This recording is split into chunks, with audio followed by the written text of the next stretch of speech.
Good afternoon students, welcome to SRS IAS and law academy. आज की जो हमारी क्लास होगी इसमें हम एक स्टैंड अलोन टॉपिक जो है पॉपुलेशन वो हम जो है वो कवर करेंगे। ठीक है, इसके बारे में थोड़ा सा मैंने जो है वो आपको कल जो है वो बता दिया था। ठीक है, बाकी आगे जो है इस टॉपिक को आगे बढ़ाते हैं। ठीक है, तो किसी भी जगह पे किसी भी देश में पॉपुलेशन जो है उसकी किस तरीके से डिस्ट्रीब्यूट होगी वो जो है वो दो तीन बातों के ऊपर जो है वो डिफाइन करेगा। ठीक है, तो कौन कौन सी वो चीजें हैं। ठीक है, एक तो वो आपके ज्योग्राफिकल फैक्टर्स। ज्योग्राफिकल फैक्टर्स में दो तरीके के फैक्टर्स जो है वो आपके आते हैं। ठीक है, एक आते हैं आपके फिजिकल फैक्टर्स, दूसरे होते हैं आपके ह्यूमन फैक्टर्स। ठीक है, और एक तो ज्योग्राफिकल फैक्टर्स हो गए, दूसरे आपके होते हैं non geographical factors. Non geographical factors. ठीक है, तो फिजिकल फैक्टर्स जो है वो कल हमने देख लिया था। इसमें कौन कौन से आते हैं ये टेबल बना लो साथ के साथ।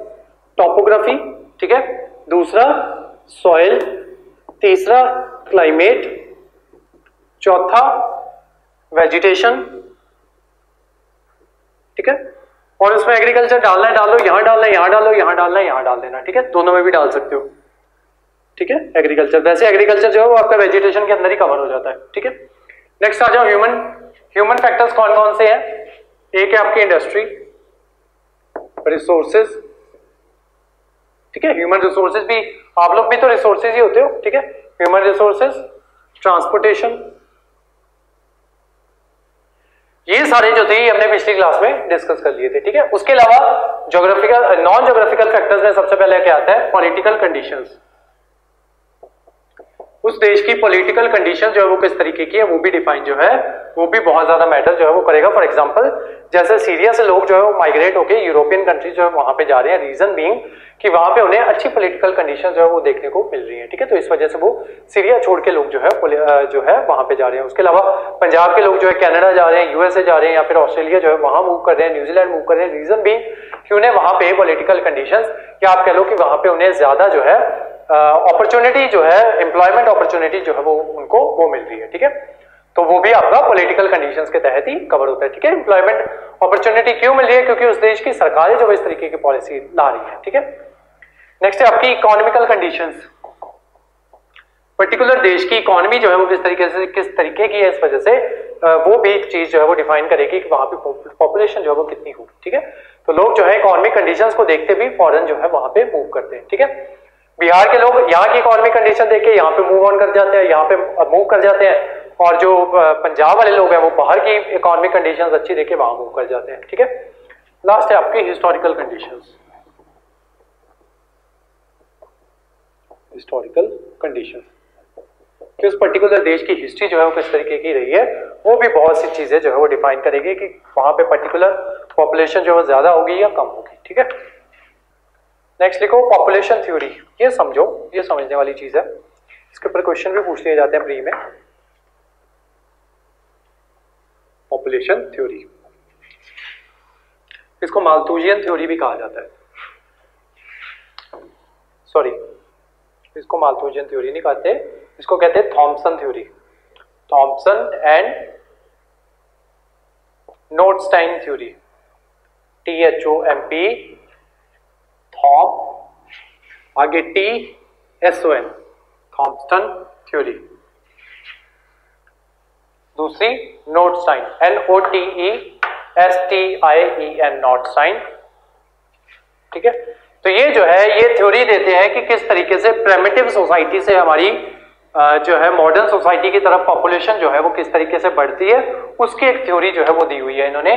तो वो थ्योरी क्या कहती है कि इसमें 4 स्टेजेस जो है वो आती हैं। ठीक है, मेरे साथ साथ ही इसको ड्रॉ कर लेना। ठीक है, 4 स्टेजेस आती हैं। यहां पे हम देखेंगे बर्थ रेट या फिर डेथ रेट, 15, 35।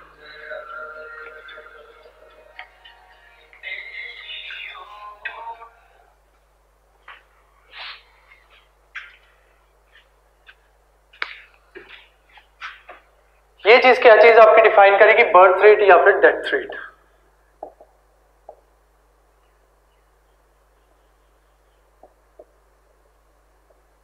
Death rate.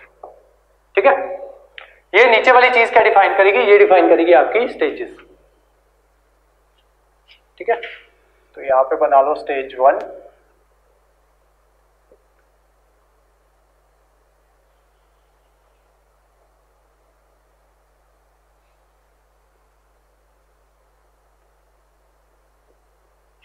ये स्टेज 2,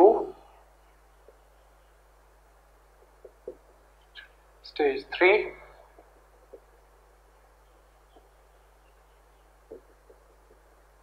स्टेज 4।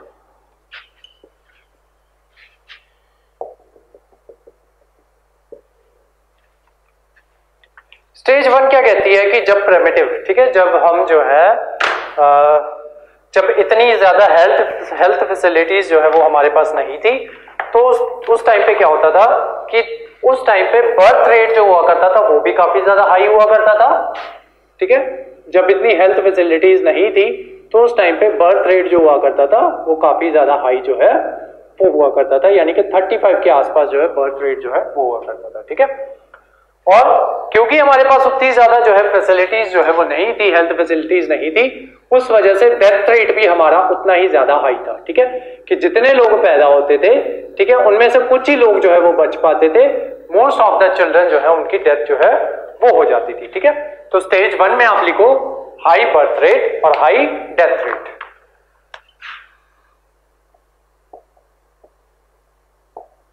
ठीक है। देन उसके बाद क्या हुआ, हमारी धीरे धीरे जब हम स्टेज 2 पे एंटर हुए तब हमारी जो फैसिलिटीज जो थी वो जो है वो इंक्रीज होने लगी, ठीक है। ये ब्लू वाला जो है ये बर्थ रेट को रिप्रेजेंट कर रहा है, रेड वाला जो है वो डेथ रेट को रिप्रेजेंट कर रहा है, ठीक है।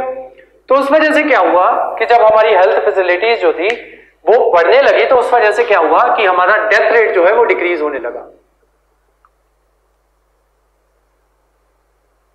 ठीक है। डेथ रेट जो था वो हमारा डिक्रीज होना शुरू हो गया।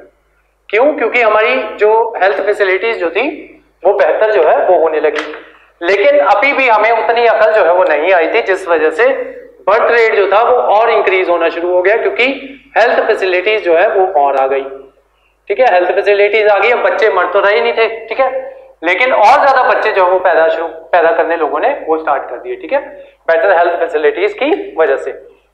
तो इसमें क्या देखेंगे हम कि डेथ रेट जो होगा वो इंक्रीज होगा, डिक्रीज हो जाएगा, और बर्थ रेट जो होगा वो इंक्रीज कर जाएगा, किसमें? सेकंड स्टेज में, ठीक है। थर्ड स्टेज में क्या होगा आपका कि अब लोगों को धीरे धीरे जो है वो अकल आनी शुरू हो जाएगी, ठीक है। तो यहां पे डेथ रेट जो है वो आपका कांस्टेंट हो जाएगा,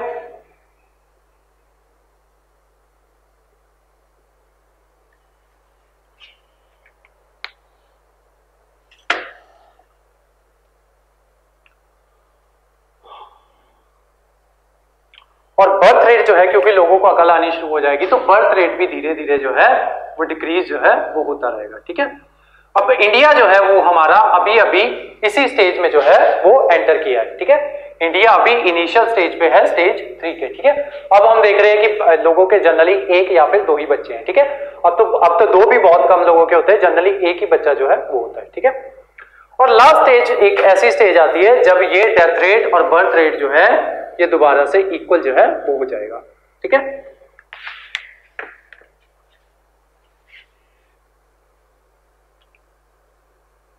उसके अलावा एक 5th स्टेज आती है जिसमें जापान जो है वो अभी एंटर कर चुका है। उसमें क्या होता है कि आपका बर्थ रेट जो है वो डेथ रेट से डिक्रीज हो जाता है, ठीक है।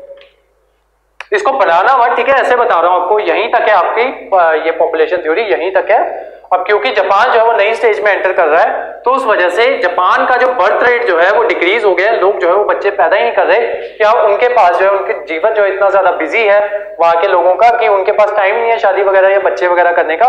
लेकिन हेल्थ फैसिलिटीज उनकी इतनी अच्छी है कि उनके वहां के जो बुजुर्ग जो है वो यहाँ पे उनकी डेथ रेट जो है, मतलब वहां के लोग जो है वो मर नहीं रहे लेकिन उनका बर्थ रेट जो है वो डिक्रीज हो चुका है, ठीक है। बच्चे और आगे पैदा नहीं हो रहे और जो पुराने बुजुर्ग जो है उनकी डेथ नहीं हो रही क्योंकि उनकी हेल्थ फैसिलिटीज जो है वो बहुत अच्छी है, ठीक है। अदरवाइज भी अगर आप देखोगे कि वर्ल्ड रिकॉर्ड जो है जितने भी ओल्डेस्ट मेन या फिर वेमेन के वो जापानीज के पास ही है, ठीक है। तो ये है आपकी पॉपुलेशन थ्योरी। अब इसके बारे में लिखो